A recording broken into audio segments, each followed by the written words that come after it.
Italy में भी ईद उल फित्र मजहबी अकीदत और एहतराम के साथ मनाई गई। बोलोनिया, ब्रेशिया, मिलान, रोम समेत इटली भर में ईद के बड़े इज्तिमात हुए। कोरोना वायरस के SOPs को मद्देनजर रखते हुए खुले मैदानों में इज्तिमात का इनेकाद किया गया। तनवीर इरशाद रिपोर्ट कर रहे हैं। वबा के बायस मान पड़ने वाली रौनकें ईद उल फितर के मौके पर बहाल हो गईं। बड़ी तादाद में मुस्लिम कम्युनिटी ने ईद इज्तिमात का रुख किया। इटली में भी ईद उल फितर मजहबी अकीदत व एहतराम के साथ मनाई गई। चंद रोज पहले हुकूमत की जानब से कोरोना वायरस के बायस लगाई जाने वाली पाबंदियों में नरमी के बाद मिलान, ब्रेशिया, बोलोनिया समेत मुतअद्दिद शहरों में ईद उल फितर के बड़े बड़े इज्तिमात मुमकिन हुए।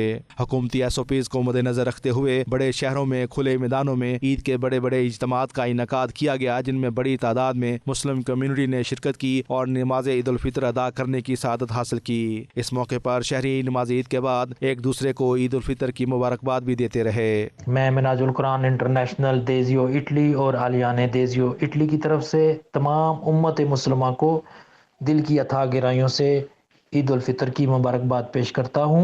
मेरी तरफ से काज़ इस्लामी सोसाइटी का जनरल सेक्रेटरी की हैसियत से तमाम पाकिस्तानी और आज़ उम्मत को ईद मुबारक। हमारी तरफ से तमाम उम्मत मुसलमान को ईद की बहुत बहुत मुबारकबाद और इस ईद के पुरमसरत मौके पर अपने कश्मीरी भाइयों और फ़लस्तीनी भाइयों को भी याद रखना चाहिए। पाकिस्तानी कम्युनिटी और मुस्लिम कम्युनिटी को ईद की खुशियाँ मुबारक हो और इटली में बसने वाली और दुनिया भर में जहाँ भी मुसलमान बसते हैं सबको दिली ईद मुबारक और आपकी फैमिली को दिली ईद मुबारक। कई शहरों के इस्लामिक सेंटर्स में ईद के तीन इज्तिमात का इनेकाद किया गया। नमाज ईद उल फितर की अदायगी के बाद कश्मीर और फ़लस्तीन के नहते मुसलमानों के लिए ख़ुसूसी दुआएं मांगी गईं। दुनिया भर से कोरोना से निजात और वबा के बायस जाँ बहक अफराद की मग़फ़िरत के लिए भी दुआएं की गईं। तनवीर इरशाद, 92 न्यूज़, बोलोनिया, इटली।